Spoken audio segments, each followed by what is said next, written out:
देखिए, मैं बीच में तो किसी की कॉल नहीं लूंगा। हैदर भाई, आपने भी लोगों को कहा है सपोर्ट बहादुराबाद, तो मैं आपकी कॉल लूंगा इस वक्त? क्या बात कर रहे हैं आप यार?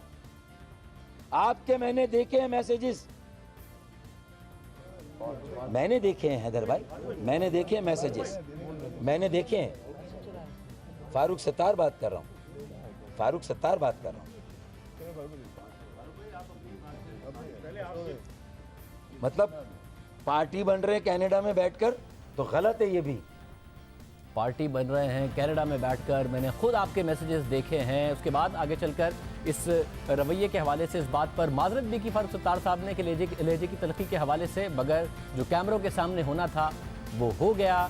नाराज़ हुए हैदर अब्बास रिजवी साहब को वो सुना भी रहे थे। इस वक्त हमारे साथ कनाडा से NQM के रहनुमा हैदर अब्बास रिजवी साहब मौजूद हैं। हैदर अब्बास रिजवी साहब, बहुत शुक्रिया साहब, इतने दिन बाद आपने खामोशी तोड़ी। उसमें भी आपकी आवाज़ आवाम को नहीं आई, फारूक सत्तार साहब की आई। वो तकरीबन आपको डांट ही रहे थे और उसके बाद ये सारा का सारा मामला हुआ। आप क्यों आमिर खान और फैसल सब्जवारी और इस सारे ग्रुप को सपोर्ट कर रहे हैं? उन्होंने आपके मैसेजेस भी देखे हैं और फिर ये सारा का सारा मामला कैमरों के सामने हुआ। बहुत बहुत शुक्रिया शाहजेब खान साहब। कल इत्तेफाक से फारूक भाई ने ड्यूरिंग प्रेस कॉन्फ्रेंस मेरी कॉल ले ली। और फारूक सत्तार भाई हमारे बड़े हैं, हमारे कन्वीनर हैं, जाहिर है कि हमारी पार्टी को हेड कर रहे हैं। और एक इंतहाई तकलीफदेह सूरत हाल से इस वक्त न सिर्फ पूरी कौम, NQM के तमाम कारकुनान, NQM के तमाम जिम्मेदारान और यकीनन फारूक सत्तार भाई भी एक ऐसी ही सूरत हाल से गुजर रहे होंगे कि जिसमें कर्ब और अजियत सबके जहनों पर है। ये एक ऐसी सूरत हाल है कि जो शायद NQM ने न पहले कभी देखी है, न कभी सुनी है। और जाहिर है कि मुल्क से दूर, हजारों मील दूर बैठकर मेरा भी दिल कोहता है सूरत हाल को देखकर। हमारी 30-35 साल जिद्दोजहद जो रही है, जाहिर है वो इन दिनों को देखने के लिए तो नहीं थी, मगर बहरहाल और उसमें अपनी कोशिश करना कि सूरत हाल को किसी तरीके से संभाला जा सके। अगर मेरी कुछ थोड़ी बहुत सुनी जा सकती हो कहीं पर भी, तो यकीनन अपना रोल प्ले करना मेरे ख्याल से इस वक्त NQM के हर कारकुन और हर जिम्मेदार की जिम्मेदारी है।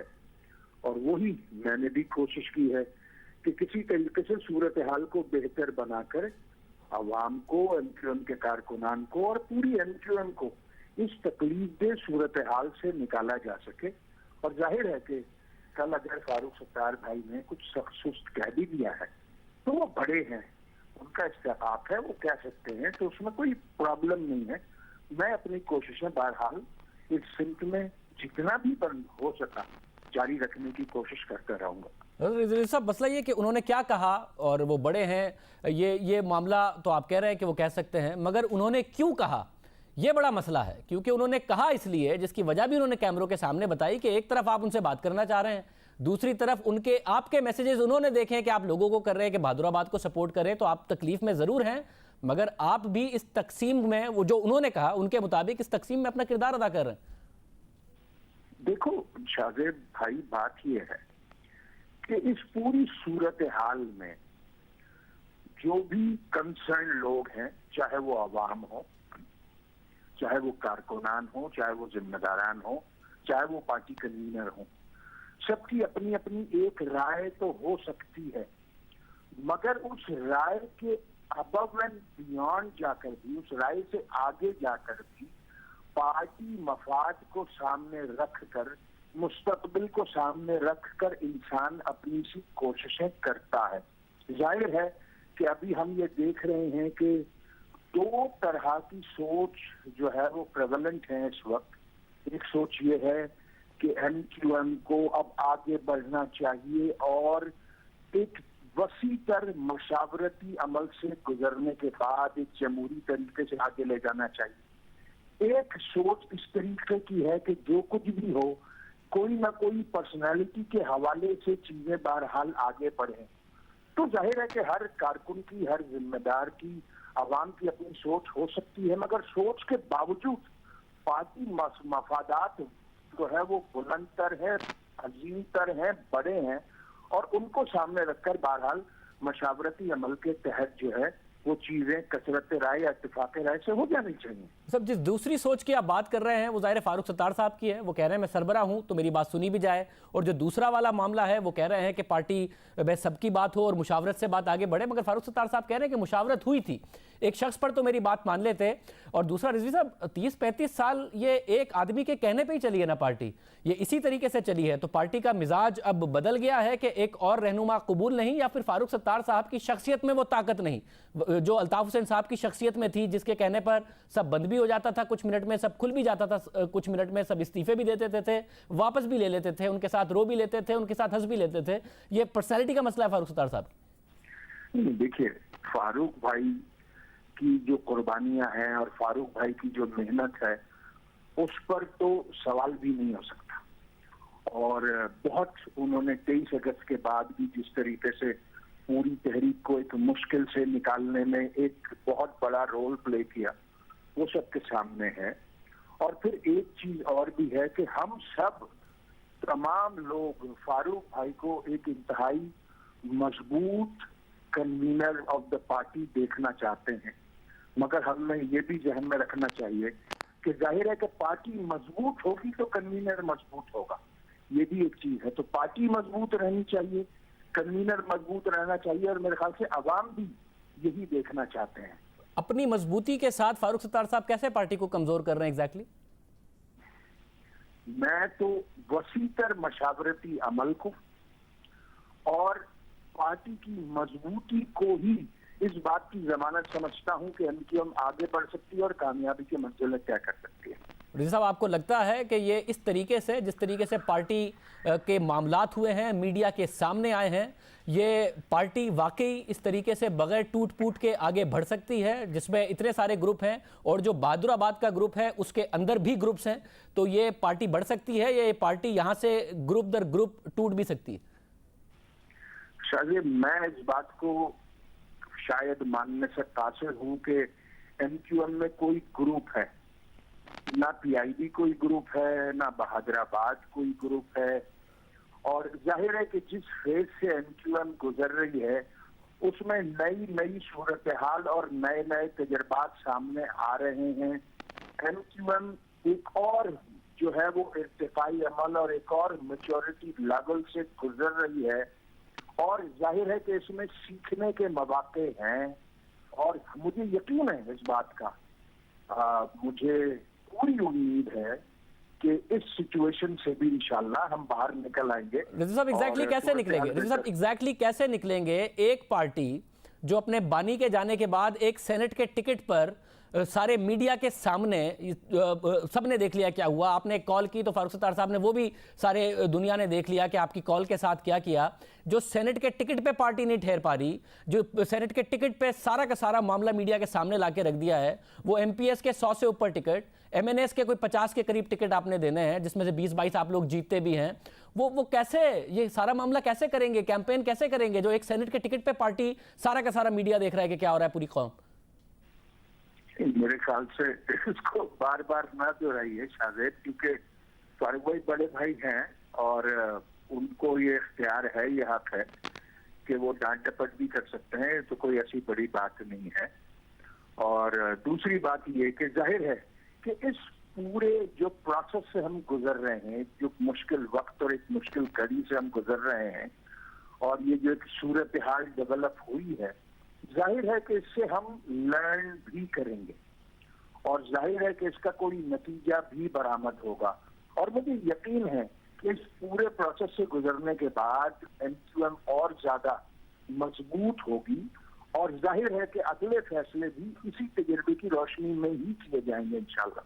मतलब ये एक बात मुझे बताइए कि एक जमाना था जब ऑफ द रिकॉर्ड भी अगर किसी से बात करें, ऑफ द रिकॉर्ड, कैमरे के सामने नहीं, ऑफ द रिकॉर्ड भी किसी एमक्यूएम के रहनुमा से बात करें, तब भी पार्टी के हवाले से, पार्टी की क़यादत के हवाले से मजाल थी कि दो जुमले भी किसी की तरफ से निकल जाएं। और अब मीडिया के सामने जो भी हो रहा है, जिसका दिल चाह रहा है, हर आधे घंटे के बाद एक प्रेस कॉन्फ्रेंस कर रहा है। तो ये पार्टी जो थी, ये उर्दू बोलने वालों का, क्योंकि जाहिर कहती है मुत्तहिदा कौमी मूवमेंट, उनके मफाद में एक हुई थी या फिर अल्ताफ हुसैन साहब के डर में एक हुई थी? वो डर खत्म हो गया तो ना मफाद नजर आ रहा है ना कुछ, जिसका दिल चाह रहा है कैमरों के सामने आके बात कर रहा है। जो ऑफ द रिकॉर्ड नहीं बोलते थे वो कैमरों के सामने आके बोल रहे 30-35 साल में। ये हो क्या रहा है? शायद देखिए, एक तो ये एनक्यूएम जो है ये उर्दू बोलने वालों की नहीं, मुहाजिरों की और जो अर्बन सिंध की सोल रिप्रेजेंटेटिव जमात है, अर्बन सिंध की सोल रिप्रेजेंटेटिव जमात है। और जाहिर है कि मैंने आपसे पहले भी अर्ज किया कि पार्टी एक इर्तिकाई अमल से गुजर रही है और एक ऐसी सूरत हाल में पार्टी आगे बढ़ रही है जबकि वो नित नए तजर्बात पार्टी के सामने आ रहे हैं जो पहले पार्टी के सामने कभी नहीं आए, और सबके लिए ये एक नई सूरत हाल है, एक लर्निंग कर्व है। और जाहिर है कि ये एक लर्निंग कर्व से गुजरने के बाद मुझे यकीन है कि मुस्तकबिल एनक्यूएम का और एनक्यूएम इंशाल्लाह पहले से ज्यादा मजबूत और तवाना होकर निकलेगी। मतलब आप इसका सॉल्यूशन क्या सजेस्ट करते हैं? आपने एमक्यूएम को जाहिर देखा है, इस वक्त आप कनाडा में हैं, क्या सॉल्यूशन है? कौन पीछे हटे आपकी नज़र में? फारूक सत्तार साहब को ज़रा पीछे हटना चाहिए या फिर जो बहादुराबाद कैंप है उसको ज़रा पीछे हटना चाहिए? देखिए, मेरे ख्याल से तो मशावरत, फिर मशावरत और उसके बाद फिर मशावरत और आखिरी वक्त तक मशावरत ही इस मसले का हल है। ना किसी को पीछे हटना चाहिए, ना किसी को झुकना चाहिए, ना किसी को टूटना चाहिए। ये सारी चीजें नहीं होनी चाहिए। सब बहुत अहम है, सब बहुत अजीज हैं। पार्टी मफादात जो है वो बहरहाल सबसे बालातर हैं और वो अवाम जो कि एनक्यूएम को दामे दरमे कदमे सुखने मैंडेट देते रहे और सब कुछ देते रहे हैं, उनके मफादात अजीम तर हैं। और फिर उनके मजबूत होने से पाकिस्तान की मजबूती और पाकिस्तान का जो पूरा एक सिनेरियो है वो ज्यादा इम्पोर्टेंट है। तो मेरे ख्याल से उसको सामने रखते हुए जो मशावरत का अमल है, मुझे अभी शायद मेरे ख्याल से जो एनक्यूएम की राब्ते कमेटी है वो इस वक्त भी फारूक सत्तार भाई की रिहाइशगाह पर मौजूद है। तो यही वो रास्ता है। ये राउंड बार बार चलते रहे हैं और ये राउंड बार बार चल भी रहे हैं, फिर वो मीडिया पर आकर भी सारा का सारा मामला हो जाता है। आपने कहा सब बड़े अहम हैं, सबकी आपकी नज़र में भी कामरान टिसोरी इतने ही अहम है? डिप्टी कन्वीनर बना दिया जाना और उनका सेनेटर बनना आपकी नज़र में भी उतना ही अहम है? देखिए, मैं आपसे वही अर्ज कर रहा हूँ कि शख्सियात बहुत अहम नहीं है, बल्कि वो लोग कि जिन्होंने एमक्यूएम को हर दौर में मैंडेट दिया है, दामे दरमे कदमे सुखने कलम एमक्यूएम के साथ रहे हैं, उनके मफादात और पाकिस्तानी मफादात जो हैं वो अजीम तर हैं। और जाहिर एक ऐसी सूरत हाल में मशावरत मशावरत मशावरत और मशावरत ही सूरत हाल का हल है। कल की कॉल के बाद आपकी फिर आपने बाद में बात हो गई थी फारूक सत्तार साहब से? जी, मेरी बात हुई थी मेरे भाई, बिल्कुल हुई थी। कुछ अच्छे से हो गई? आपने गिला किया या उन्होंने? उनके तो गिले खैर पूरे पाकिस्तान ने ही देख लिए, फिर आपने क्या गिला किया या क्या हुआ, क्या उसका मंतक? मैंने उनके सामने वही दोहराया था जो मैंने आपके सामने अर्ज किया है कि आप बड़े हैं, आप इसको बिल्कुल दिल पर मत लीजिए और अपनी सी जो कोशिश है वो हर कारकुन की जिम्मेदारी है, वो भी तमाम लोग कर रहे हैं, मेरी भी छोटी सी कोशिशें हैं और इंशाल्लाह ये कोशिशें एनक्यूएम के वसीतर मफाद में जारी रहेंगी। कैसे साहब, आप खुद कब आ रहे हैं पाकिस्तान? देखिए, अभी तो उसका फैसला भी जाहिर है पार्टी को ही करना है, मैं हतमी तौर पर कुछ नहीं कह सकता। तो साहब टिकट तो आप खुद करा सकते हैं अपना। देखिए, मैं आज कर रहा हूँ ना कि मैं एनक्यूएम की राब्ता कमेटी का रुकन हूँ और पार्टी के ताबे हूँ। दिल तो चाहता है कि फौरन उड़ के आ जाऊं, मगर ये कि जो पार्टी मुनासिब समझेगी जाहिर है उसको फॉलो करना मेरी जिम्मेदारी। पार्टी ने मना किया है आपको आने से? मेरे ख्याल से इस पर भी कुछ मशावरत बाकी है। नहीं, वो क्योंकि इन्होंने तो बाकायदा तौर पर फारूक सत्तार साहब ने कहा था कि लंदन वाले लंदन से मशवरे ना दे, पाकिस्तान आके पार्टी चला ले। तो डॉक्टर नदीम नुसरत उन सबको कह रहे थे कि पार्टी यहाँ आके चलाएं, आपको कह रहे हैं आप वहीं रहें, और फिर आप पे तंज भी कर रहे हैं मीडिया के कैमरों के सामने कि कनाडा से बैठ कर इंटरफेयर ना करें। जब खुद का हुआ है बाहर कनाडा में रहें तो फिर इस किस्म की बातें आवाम के सामने क्यों कर रहे हैं फारूक सत्तार साहब? नहीं, देखिए, मैं आपसे फिर कह रहा हूँ कि किसी को मोरिद इल्जाम न ठहराएं, जो मशावरत है वही सोल्यूशन है तमाम तर मसाइल का। मशावरत मशावरत और सिर्फ मशावरत। तो ये मशावरत, इस पर ये जब ये वाला मामला तय हो जाएगा तो फिर आपके पाकिस्तान आने पर मशावरत करेगी पार्टी?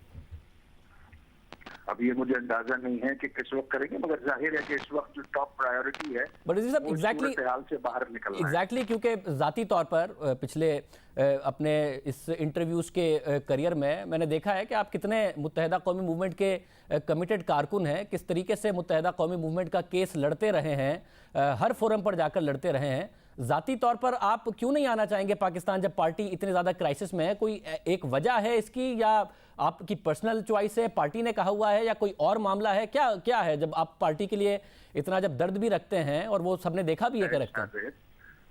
मैंने आपको इसका जवाब दिया है कि जाहिर है कि कौन ऐसा होगा जो अपने अहले खाना से दूर, बीवी बच्चों से दूर, अपनी माँ से दूर, अपने घर से, मोहल्लों से, अपने मुल्क से दूर रहना चाहेगा। मगर जाहिर है कि कुछ चीजें पार्टी मशावरत पर मौकूफ हैं और पार्टी मशावरत से ही फैसला करेंगे इंशाल्लाह। अच्छा, बिल्कुल आखिर में, एक single source of power, centre of command के बगैर ये पार्टी चल सकती है? आपको इस बात का यकीन है? मैं सुन नहीं पाया, जरा दोबारा फरमा दीजिए। एक जो सिंगल सोर्स ऑफ पावर है, जो सेंटर ऑफ कमांड है, जो कि अल्ताफ हुसैन साहब थे, उनकी एब्सेंस में ये पार्टी वाकई आपके ख्याल में चल सकती है, या पाक सर जमीन पार्टी बुरी तरीके से आपकी पार्टी को डैमेज करती नजर आ रही होगी और नजर आ रहा होगा कि ये MQM नहीं चल सकती है? मेरे ख्याल से न सिर्फ MQM चलेगी, बल्कि इंशाल्लाह अपने इस लर्निंग कर्व को क्रॉस करते हुए मजबूत से मजबूत तर होगी इंशाल्लाह। बहुत शुक्रिया। हैदर अब्बास रिजवी साहब हमारे साथ मौजूद थे, कनाडा से हमें ज्वाइन करे। इस सारे के सारे